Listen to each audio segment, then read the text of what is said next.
Hello, hello, hello. So, we're in the beginning of October, and you're here with the It Mob. And today, we're going to be doing something special for October only. So, this is an October exclusive. We're going to be starting a short series called Campfire Stories. And basically, we are going to each take turns telling a part of the story that is going to come to a conclusion at the end. So don't worry, you don't have to be like, oh, what's going to happen in the next episode? Or what do I need to do to find out what's happening? Nope, we're going to be wrapping these up in the same episode. And tonight's theme is actually going to be shoes. So each part will be telling a part of the story that involves shoes in some way, shape, form, or fashion. So tonight with us, that is going to be starting the series, we have Alpha, Mr. Yeah. Problematic, whose Hi idea is guys. actually this. Hey you guys. And then we also have Bo, also known as Bo Done Did It. So he's going to be participating too. So who's going to start is going to be Alpha. So go ahead, Alpha. Go ahead and get us started on the story. Let's see how am I going to start this story off. Being that it's October, Spooktober, and we discussing shoes, how about we talk about the haunted shoes of Cinderella? Mm. Okay. Interesting, Okay. right? Well, Right. how Okay. we gonna follow this up? We'll see. Go ahead and So, get us started. as we all know, most Disney stories has a dark story, and this is one of them. Cinderella, as we know, is in a home with her stepmother and stepsisters. Goes to the ball, meets the prince. Loses her glass slipper. Prince try to find her. But that glass slipper happens to be haunted. And that being said, with that glass slipper, he tries to fit on each woman along the town. And every time it doesn't fit, the shoe actually gets tighter. And when the shoe gets tighter, there's never going to be a perfect fit until it fits the shoe it's supposed to belong to. So even when you trying the shoe or this glass slipper, it's hurting the women it's being tested on. And then weeks later, whoever tries the shoe becomes deceased. They're not figuring out how why it's happening that way. So the prince kind of backs away from trying to find the perfect woman for the shoe. But the prince's mother insists that he keeps finding the right one for him because she don't want her son to be lonely in this sense. So she took it upon herself to go around town and find the right woman for her son. No, mama's boy. So she happened to go to the Cinderella's house, gets to the stepsisters. They try her on, but for some reason they die instantly. And Cinderella's mother, she's like, "You took my babies." And the prince's mother's like, "You be alright. You want to try it on next to join them?" And she's like, "No, but this heifer here to my right, you might as well try it on her." And Cinderella walks in, but she's nervous because she don't want to die if the shoe don't fit. So the stepmother forces her to try it on. Like, you might as well join them because I don't care about you anyway. I lost my daughters. So Cinderella tries on the shoe,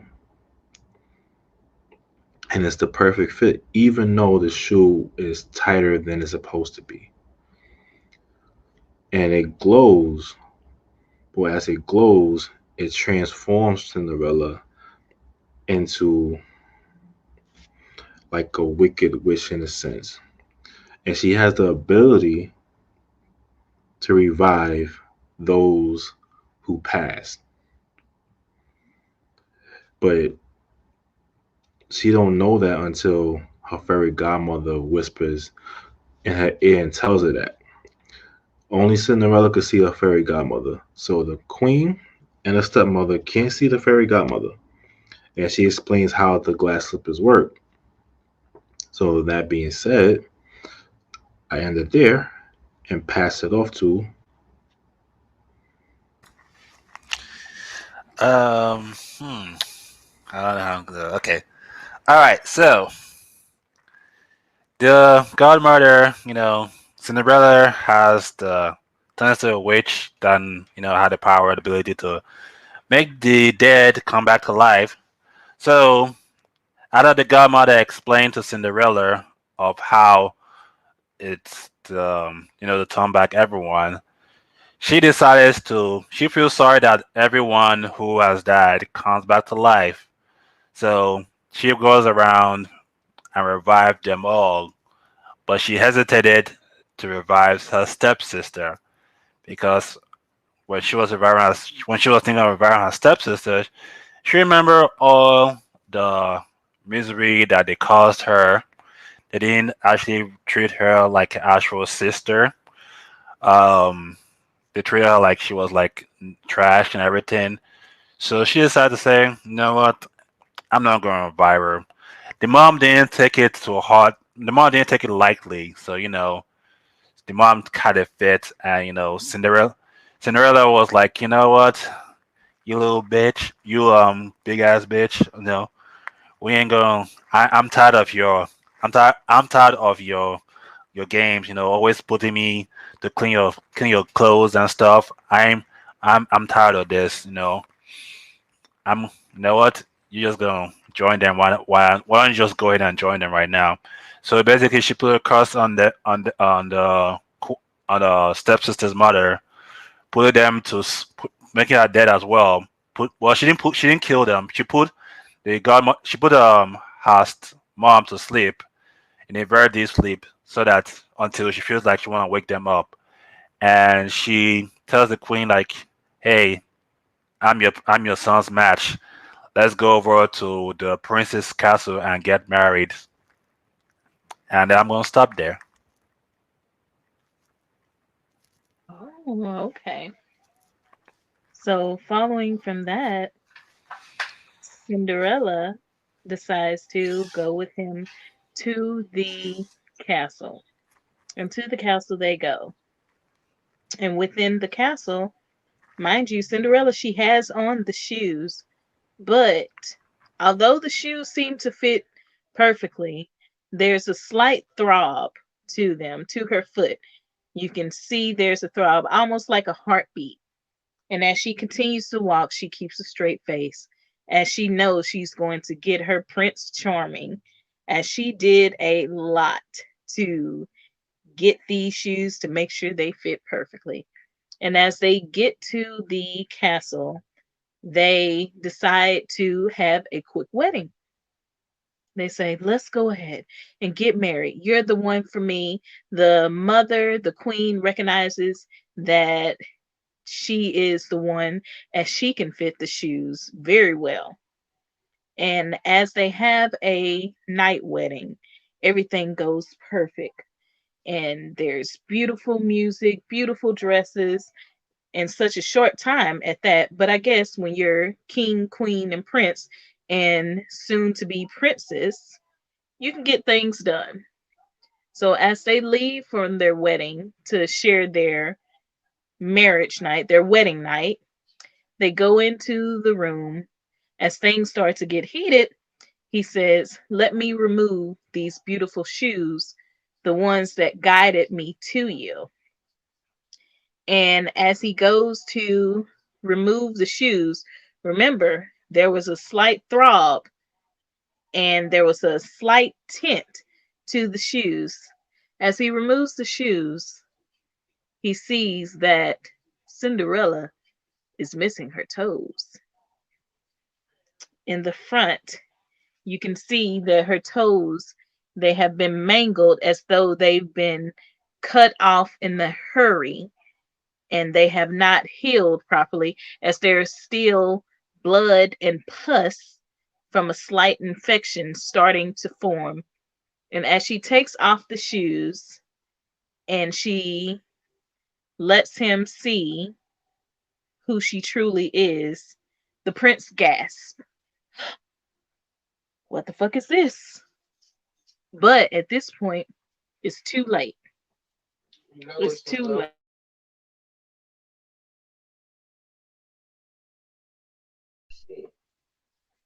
Sorry, the dogs.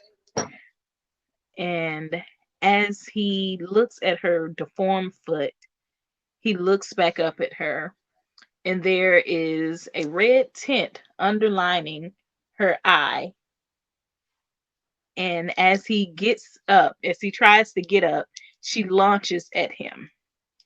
And when she launches at him, her voice changes as she says, "The marriage is already complete.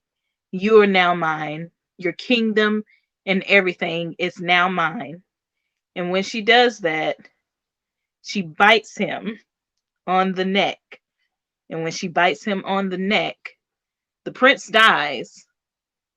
And she goes out of the room to see the queen, says, "Queen, queen, queen, there's something wrong with your son. Please, please, someone go and see about him." And as they all rush back to the room, they see the prince laying on the floor with blood pooled around his head from his neck.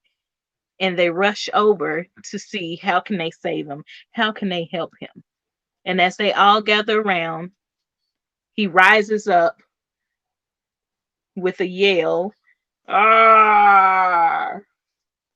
He rises up, and as he rises up, the first person that he attacks is his mother, as he reaches for her neck and cuts across her neck, taking half of her face and her neck, causing her to bleed out. And when she bleeds out, he goes and bites her, and she starts to turn as well. And everyone that night turned only to be under Cinderella's control. That is the end. So,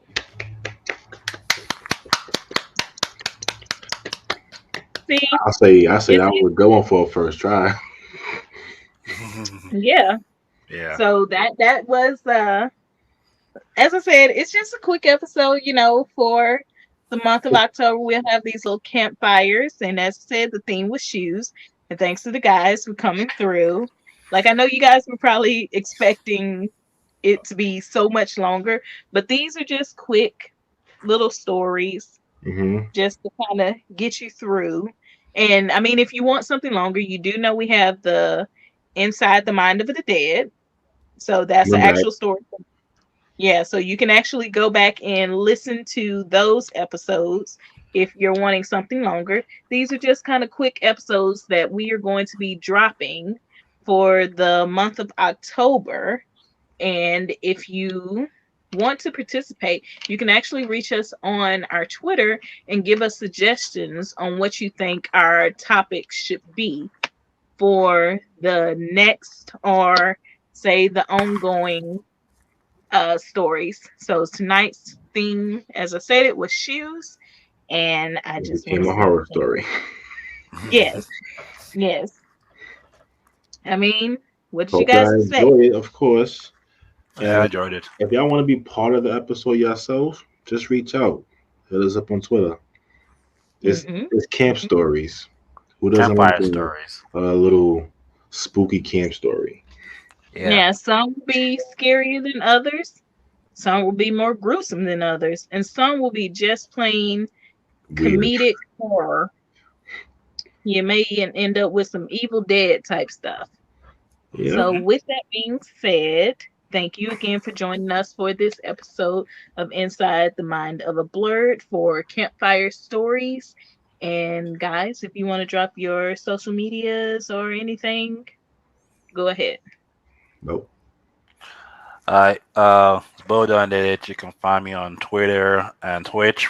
You can also find my other social handles on Linktree. I ain't gonna spell because I sometimes end up misspelling the name.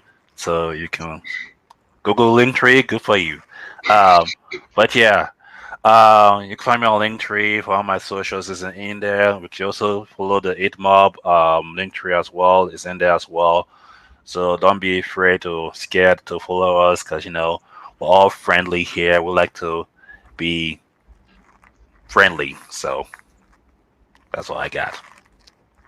You could check me out on my link tree, liktr.ee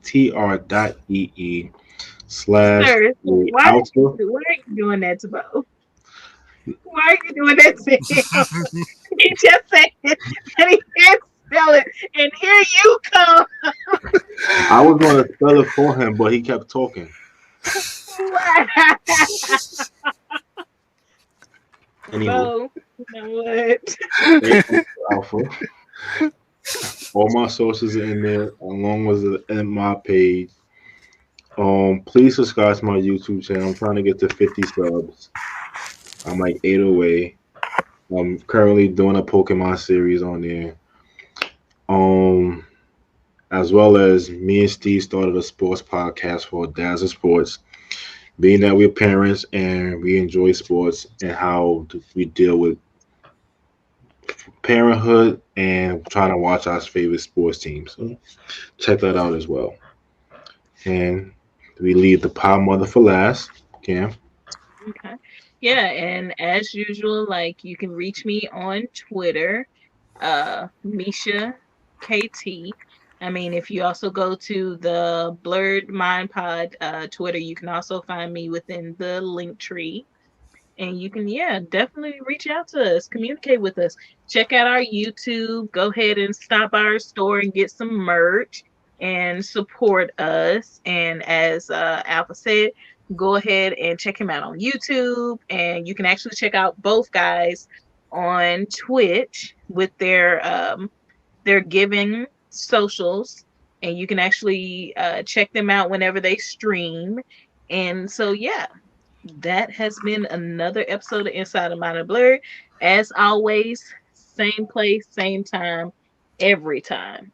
So good night, good evening, good morning, good day, whatever it is. Deuces. Bye.